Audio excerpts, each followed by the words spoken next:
Fengal વાવાઝોડાની અસર પોંડિચેરીના ભાગમાં ભારે તબાહી સૂચક રહી છે, પરંતુ તેના અવશેષો લગભગ અરબી સમુદ્રમાં તારીખ 4 થી 8 ડિસેમ્બરમાં આવવાની શક્યતા રહેતા અરબી સમુદ્રમાં એક લો પ્રેશર બની અને ડીપ ડિપ્રેશન બનવાની શક્યતા રહેશે.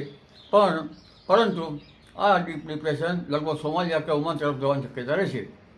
પરંતુ વાવાઝોડા ફેંગલનો ભેજ કંઈક અંશે અને અરબ સાગરના ભેજના કંઈક અંશના અંશે લગભગ દક્ષિણ ગુજરાતના ભાગોમાં આવતા કદાચ દક્ષિણ સૌરાષ્ટ્રના ભાગમાં થોડા વાદળો જણાશે અને મધ્ય ગુજરાતના ભાગોમાં વાદળો જણાશે.